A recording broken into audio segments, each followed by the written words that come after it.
जाती है लेकिन पैर में पहनी जाती है, और बिंदी 5 रुपए की आएगी लेकिन माथे पे लगाई जाएगी। ये सबसे पहले जिब्या को कंट्रोल में रखिए। 5 कर्मेंद्रियां और 5 ज्ञानेंद्रियां, जिसमें सबसे खतरनाक अगर कोई इंद्रिय है तो वो है रसना। जब जीव में एक वो हड्डी ना होती है, लेकिन इसमें इतनी ताकत होती है कि अच्छी अच्छों की हड्डियां तोड़वा सकती है। बहुत खतरनाक इंद्रिय है रसना। इसलिए अच्छा बोलिए, क्योंकि बल धन ऐश्वर्य कीर्ति ये सब एक दिन जाने हैं। रावण ने कही न जग में मो समान, कुंभकर्ण भैया और मैं बड़ो बलवान, 10 शीस 20 भुजा बल को न परवान, मेघनाथ बेटा लाओ इंद्र के पकड़ कान, बाहुग न रहो अभिमान, तुमसे और हजारों ही ये बड़े बड़े बलवान। जब भी हमें अपनी बल पर घमंड हो जाए तो दीवालों में जो बुजुर्गों की पूर्वजों की तस्वीर टंगी है उसे देख लो। आज का वो समय है, नई सदी से मिल रही दर्द भरी सौगात, बेटा कहता बाप से तेरी क्या, पानी आंखों का मरा मरी शर्म और लाज, कहे बहू अब सास से घर में मेरा। कभी भी जीवन में कष्ट किसी को भी हो जाए, लेकिन 2 लोग बहुत संतुष्ट रहने चाहिए जीवन में। पहली है माँ और दूसरा है बाप। अगर ये संतुष्ट हैं तो जीवन में आप कोई भी युद्ध, कोई भी चीज, कहीं भी आप जाकर के संतुष्ट रह सकते हैं। अच्छा एक बात बताइए, बुजुर्ग बैठे हैं, दादा औलाद घर में हो तो माँ जब छोटा बच्चा हो तो जब उठाती है बच्चे को तो कहाँ बिठाती है? कमर पे, कमर पे ही बिठाती है। माँ का इशारा होता है कि जहां तक मैं देख सकती हूं वहां तक तू भी देखे। और जब बाप उठाएगा बच्चे को तो कहाँ बिठाएगा? कंधे पे। बाप का इशारा होता है कि जहां तक मैं नहीं देख सकता उससे आगे तू देखे। ये माँ बाप हैं जो अपनी संतान को खुद से ज्यादा बड़ा देखना चाहते हैं।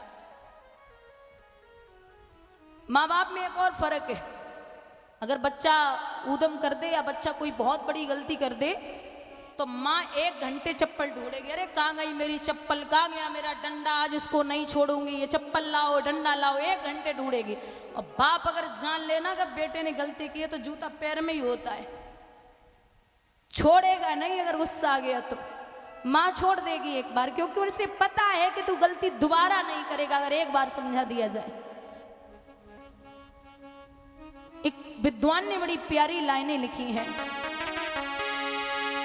कि विद्या पाए विवाद करे तो न विद्वानों का क्या होगा, और करे अनीति निर्बल ही तो फिर बलवानों का क्या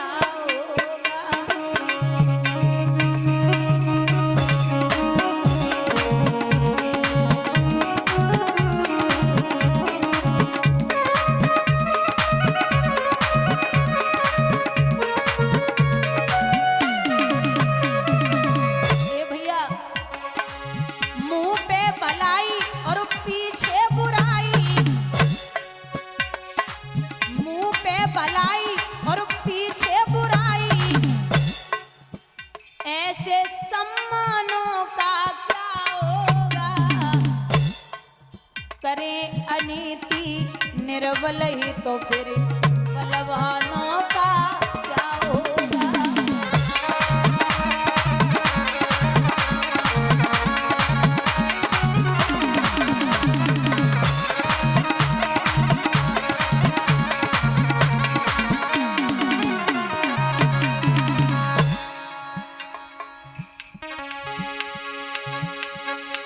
दबे हुए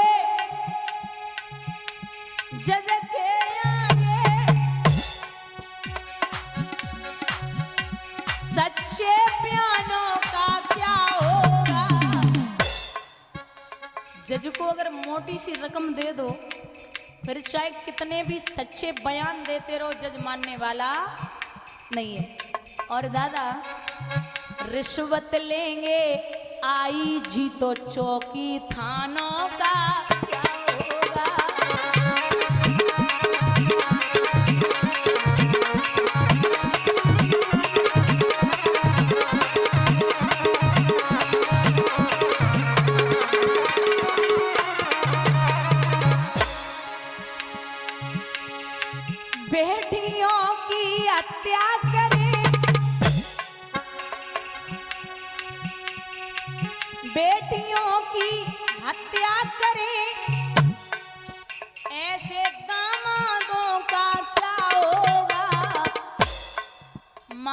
पिता की सेवा करें न उन संतानों का क्या होगा।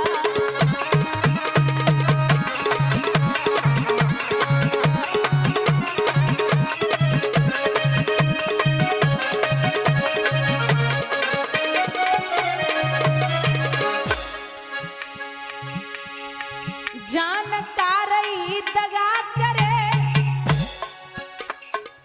जानकार ही दगा करे, उन अनजानों का क्या होगा।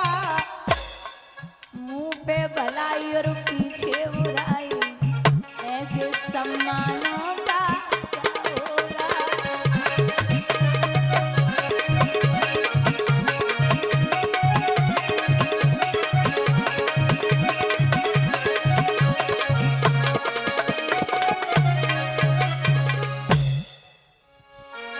भैया सब समझाया, लेकिन नहीं माने। इंद्रप्रस्थ में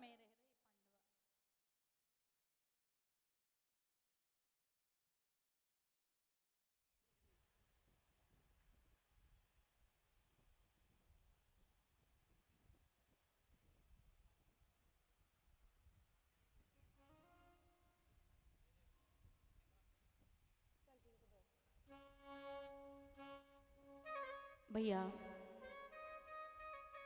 एक दिन दुर्योधन ने विचार किया कि हम भी तो देखें पांडवा कैसे रहते हैं।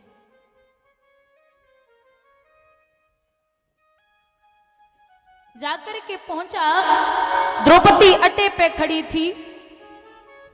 दुर्योधन का जाना हुआ। इतना सुंदर सा महल है, जहां जल था वहां थल दिखाई दिया, और जहां थल था वहां जल दिखाई दिया। चारों तरफ देख रहा, द्रौपदी देख रही है क्या करेंगे। अचानक कदम बढ़ाया तो पैर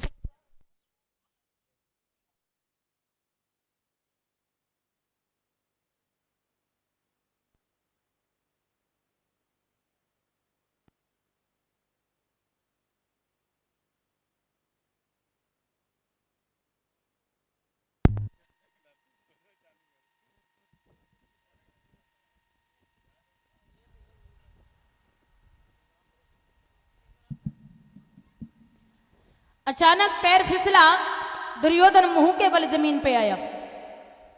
द्रौपदी अट्टे पे खड़ी ताली बजा के हंसी, अरे ओ दुर्योधन जी, हमें तो पता है कि अंधे के अंधे ही पैदा होते हैं। औरत अगर कड़वा बोल दे तो फिर गोली की जरूरत नहीं पड़ती। और मैं हमेशा समझाती हूं कि जहां 10 पुरुष या 20 पुरुष आपस में बात कर रहे हो, वहां औरतों को बीच में बोलने की जरूरत नहीं। अगर आपकी बात नहीं हो रही है तो आप बीच में ना बोलें। और जहां आपसे निवेदन है कि सास बहू या देवर भाभी या ननद भाभी या पति पत्नी में झगड़ा हो जाए, अनमन हो जाए, तो आप भाइयों भाइयों को बीच में नहीं बोलना है। क्योंकि ये सास बहू की लड़ाई ऐसी होती, सुबह लड़ेंगे, शाम को इकट्ठे भोजन करेंगे। अगर भाई भाई आपस में लड़ गए तो फिर बात बिगड़ जाएगी। इसलिए आपको बीच में नहीं बोलना है। यहां ये बात दुर्योधन के चुभ गई, वहां से चला। उदास बैठा है तो मामा शकुनी ने जवाब दिया, क्या बात है बेटा दुर्योधन, क्यों सुस्त हो। बोले कुछ मत पूछिए, ऐसे ऐसे शब्द बोले गए। मामा शकुनी जुए में बड़ा निपुण है। बर्बादी के 3 ही रास्ते हैं, सट्टाबाजी, शराब और जुआ। खेती तक चली जाएगी। आदमी को लगता है कि 75 रुपए का आता है एक, 75 लाख भी कम है। इंसान को लगता है कि शराब की बोतल एक मतलब 75 रुपए का आता है, लेकिन उसके लिए 75 बीघा जमीन भी कम पड़ जाएगी, 75 लाख भी कम पड़ जाएंगे। ये मामा शकुनी ने कहा कि जुए का खेल हो जाए, आप पांडवों को बुलाइए। पांडवों को बिठाया गया तो युधिष्ठिर बेचारे भोले से हैं। जवाब दिया मैं कि जुआ नहीं खेलता, जुआ खेलना अच्छी बात नहीं है। दुर्योधन बोले आप कैसी बात कर रहे हैं भैया, सब अपनी बात है, कौन कहाँ जा रहा है कोई ऐसा तो है नहीं कि हम आपका कुछ लिए ले रहे। भीम तामसी स्वभाव का था, बोला हम किसी से कम थोड़ी हैं, आओ खेलो सब इकट्ठे बैठ के खेलते और आगे जो हार जाएगा उसका लिया जाएगा। ठीक है बैठ जाओ, बिठा लिया गया। ऐसी बुद्धि बिगड़ी विनाश काले विपरीत बुद्धि, जाको दुख विधाता देही बाकी मत पहले ही हरे। सबसे पहले जब खेलने के लिए जुआ बैठे तो विद्वानों ने लिखा है, जुआ हस्तिनापुर में खेल रहे कुंती के पांचों बेटा।